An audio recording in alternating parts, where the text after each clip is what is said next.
Good morning, everybody. This is Miss Crosby, and I am enjoying the peaceful tranquility of morning time with my ducks out on the dock.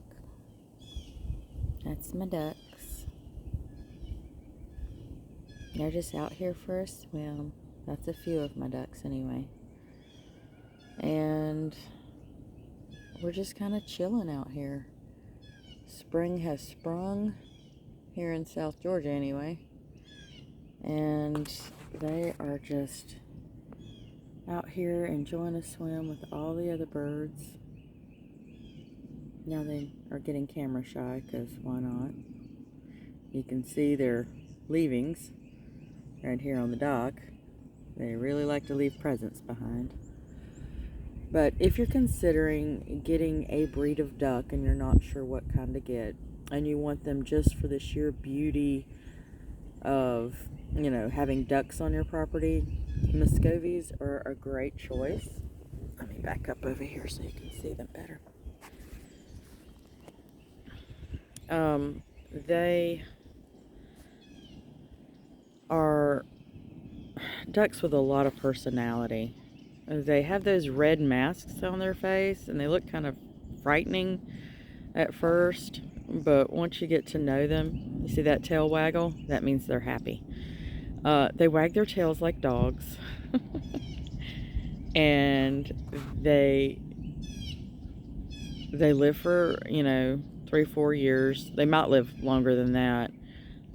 We've had, let's see, the brown one there in the front on the bottom left. We've had her for, I guess, coming up on 5 years now. And she was at least a year old or so before we got her. Oh, there's more coming to the party. Hey, guys. Hey, guys. Oh, no, there she is. That's her daughter over there. That's Cinnamon and Erwin. And there's Tux Jr. And there's Gandalf. Hey, Gandalf. He's booking it. And I don't have names for all of them yet, but my daughter has named her black and white bunny Oreo, so I can't use Oreo for that guy. He's a handsome boy. Yes, he is. Got him. And then up here on the bank, there's that Coco looking one. I might call him Coco. I have to decide which ones I'm going to keep. I've got a friend who has some who are... I'm probably going to give her another female. I have to figure out which one to give her.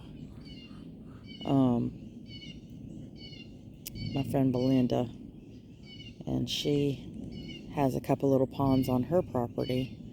And my flock is getting pretty big. So they kind of breed like rats. As someone told me once. But that's okay with us, because we want a nice big flock that ultimately, second, third generation, we might be able to eat some duck, or and let the parents live on for years and years. These ducks are big enough that your cats don't really bother them, because they scare the cats. They're almost as big as a goose.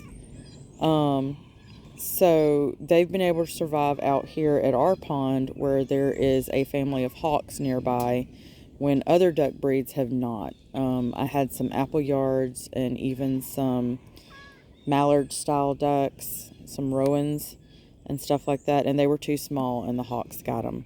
But the muscovies are a bigger breed, and honestly they're a little scarier to the animals on the farm, because they hiss instead of quacking, which is another factor in their favor, actually. I know you think you want ducks that quack, but then after you've had some ducks that quack, you kind of change your mind. It's like, oh my gosh, you make so much noise. Oh, hello. How are you doing today? Let me zoom out so I can see you. This little guy who just photobombed us. Hello, Nimrod. This is Nimrod. You see he's got a lovely little heart pattern on the side of his flank there. don't know if you call it a flank with a cat, but anyway. He doesn't bother the cats. Or the cats don't bother the ducks, and the ducks don't bother the cats unless the cats get too close. And then it's a different story, because that's not okay. Especially when they have baby ducks, which sometimes the cats like to try and eat. So that's the only problem with having cats and ducks at the same time, is when you got baby ducklings. But baby ducklings are so adorable. We started off with 6 ducks, I think it was. It might have been 4. No, I think it was 4. We started off with 4 big ducks. That gray one there's Dad, which we named Gandalf, and he inherited the name after Gandalf either died of old age or flew away, or I don't know what happened to him. He just wasn't here one day. Then I made that float for him, and it was further out in the water, but I think the string has gotten kind of wrapped around that bush there. And I need to get my boys out here to clean up buckets and things they've dropped in the water. There's a fishing pole down there too. Oh, the young. But anyway, my ducks are quite happy out here. I don't know where their nest is, because I'd love to get a hold of some duck eggs, but because they make the best cakes ever and the best bread for baking. But unfortunately, I can't find their nest, which if I can't find it, neither can the predators. So there's that. Zooming back in so you can get a better look at them. Oh, there's Erwin. She's gonna splash in the water. Notice when they are happy, they wag their tails. She's a happy duck. She's gonna wag her tail. There you go. I had put that board here for them to be able to climb up and down on. They use it sometimes, but I've shallowed out the bank enough that they can get up and down it a little bit better than they were. So the banks were kind of steep around here, so I had to take a shovel and kind of wallow that one out a little bit. But anyway, they are doing their thing, being happy. And hopefully come spring we'll have some more baby ducks. Erwin's a good mama. That's her right there. And so is Dot, but I don't see Dot out here right now. She's my brown duck with the white spots. And she's got brown spots too, so I call her Dot. But anyway, gotta come up with a name for that gray and black one there on the bottom. So if you have any ideas, maybe Inky, because I don't know if it's a male or a female yet. You can kind of tell because the females have less of a mask around their face than the males. But as they get full grown also, the males are much larger. And they do this thing where they stick their feathers up on their head when they're being all aggressive and hissing at you and stuff. It's really funny. So they have like a feathered mohawk. So the males, they're quite funny actually. They do that when they're being all, you know, confrontational and this is my duck pond, like that. But they usually don't do anything too naughty.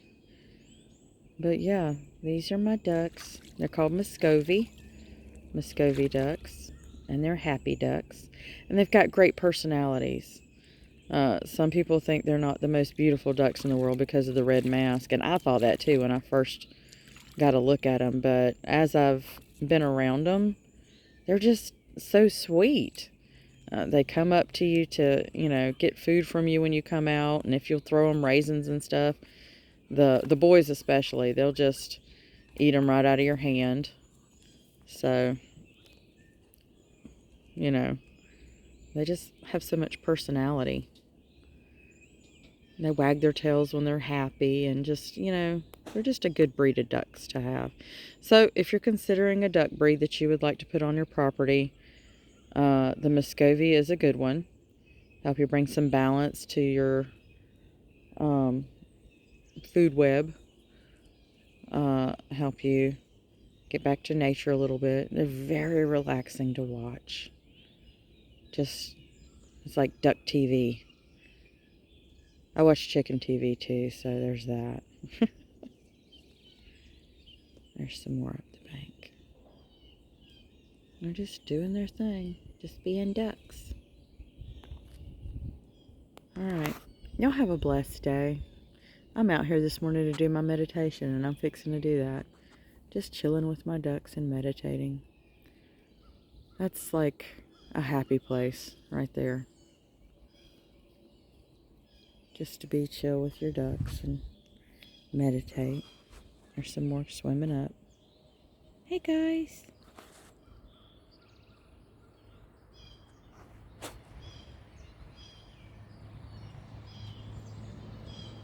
Just out for their morning swim.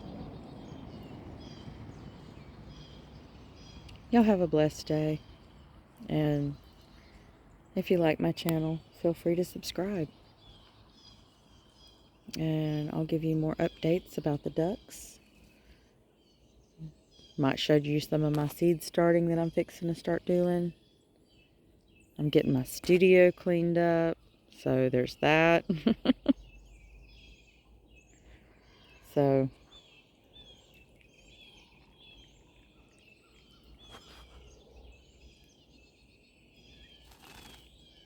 look at all the beautiful creatures God has made for us to enjoy.